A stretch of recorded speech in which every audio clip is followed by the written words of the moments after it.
Today we'll be discussing about the cleaning of energy. As we know, the universe is about the energy and emotions, feeling, thoughts, all that is required to align your energy into the frequency of the universe. And now, while thinking about this alignment, uh, we also think about the emotions, that is primary emotions. When we consciously think about what we want, what we cherish, and what are the uh, vision we are having in terms of our goals and the ultimate desire that we have, but we manifest what we are, not what we want. So what we are, so that has to brings one into the reality that what one is actually, whether we are reflecting those the same frequencies as what we want. And it if it happens gradually, actually one doesn't realize. But suppose something happens, and the thin veil which is kind of distancing you from your next reality, then you will realize that suddenly you are into that the next reality, which you were not realizing till that moment the veil was lifted. So that is when you get a little bit closer with what you are. And then how to not always these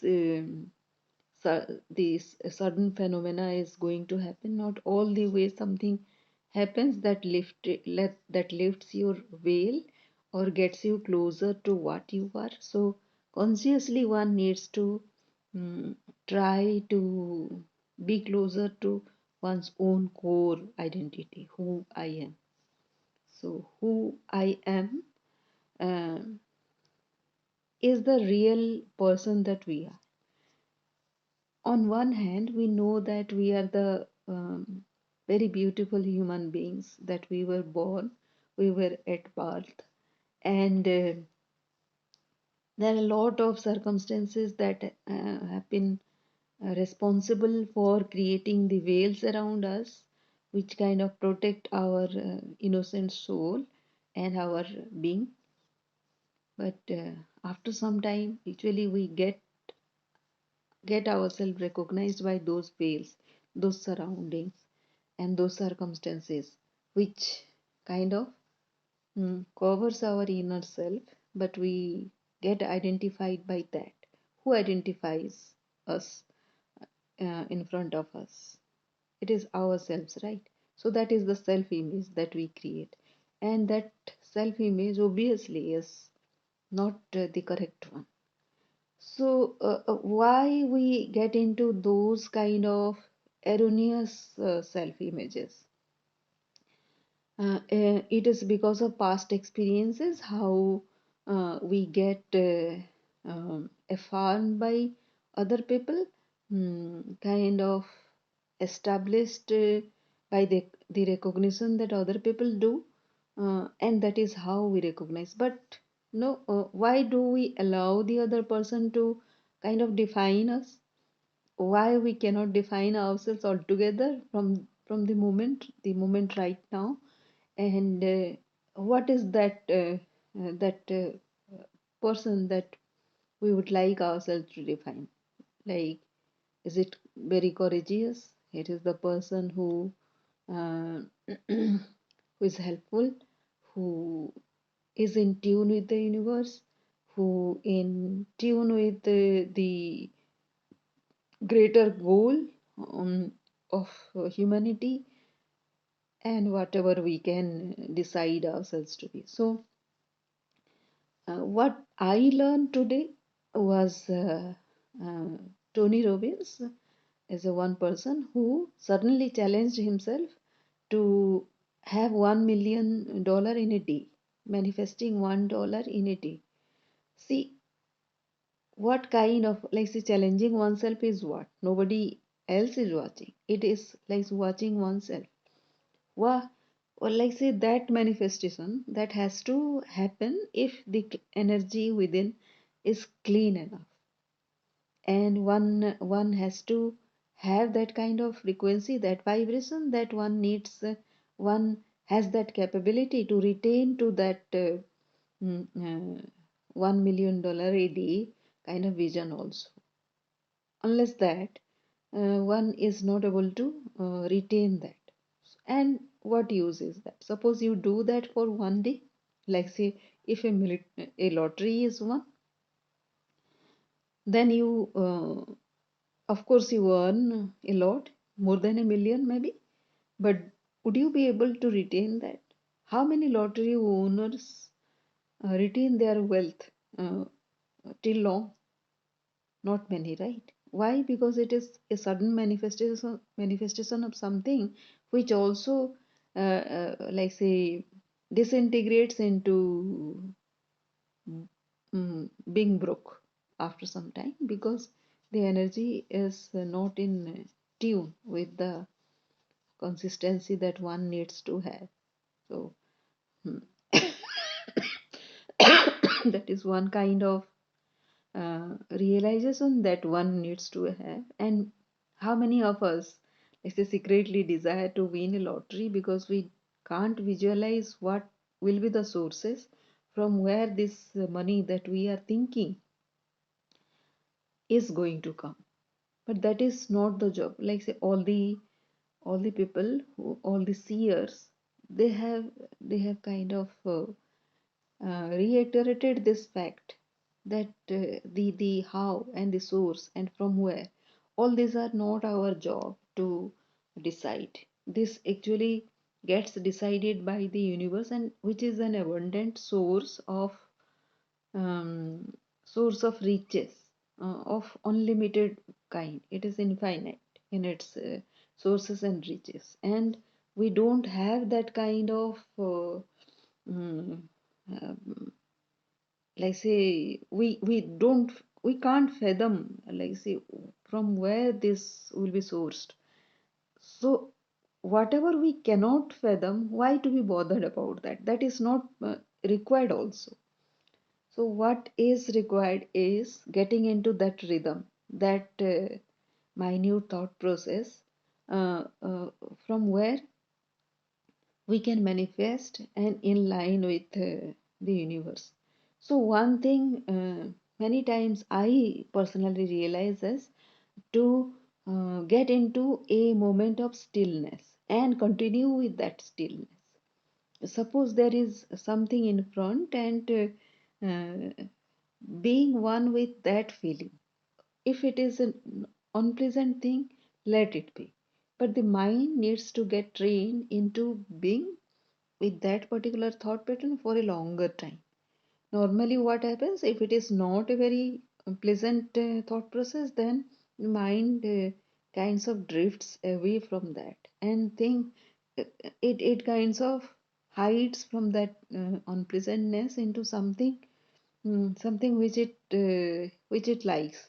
But no, one cannot actually escape from the feel.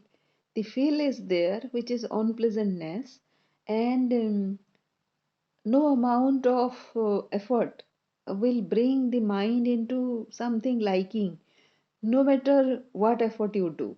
You watch a very good movie, you read a very good book, you talk to a very good person, you have a very pleasant conversation, and do whatever, that unpleasantness is not, will be at your back of the mind. So why avoid that? Just let us bring into that moment, that feeling, and that thought process, be with that unpleasantness, and let us have the feel of it. That is how the mind gets still in the process of the pain. If it is an unpleasantness, it's very easy to be in the thought process if one gets a pleasant experience. But the difficulty comes in when there is pain. in everyday life. Some pain and the mind gets stick to it all the time trying to escape the pain. So that escape, to avoid that escape, one needs to be still with the pain. So that is one of the experience, and one needs to be with it, to be still with it, so that the mind doesn't get distracted in so many of directions, hmm, having experienced that kind of pain. So that is how the mind knows how to be um, one with the suffering, and also at the same time with the pleasantness. So how do we define our pleasantness? And something, somebody says something good about us, we achieve something, but those are temporary, right? What remains with us is the mind that can hold onto the thought process, right? It it becomes consistent with every kind of feeling. That is the stillness that we are looking at, and that makes, like say in that case, we are not spending energy here, there, everywhere. The energy is being directed to whichever direction you want to. Stillness is one way of saving energy into whatever is the goal. So the goal is there, no? The goal is there, and we have defined that goal, and we are not allowing our energy to be dissipated by experiences, everyday experiences, and that is what is stillness. And that stillness happens with just being with the feeling, whatever happens, whatever is the experience, and yeah, that brings ourselves to cleaner energy. We clean our energy from any kind of contamination of of our thoughts, our emotions, mix of everything into the source that we are trying to. We are not pushing ourselves into visualizing something which we don't at all trust. So that distrust is one kind of dissipation of energy. The effort to uh, think something positive in despite having something at the back of mind very negative, so that is again dissipation of energy. So suppose something is happening, if we are still with that, it doesn't actually uh, pain use after some time. If that is the feeling, then no matter what, every occurrence is kind of a gift, a kind of uh, lesson being brought into oneself. Let us do that. Let us do that. Actually, let us try to do that. And it is so simple, yet it takes a lot of single mindedness to be able to be on that track. Yeah. So let us practice. Thank you.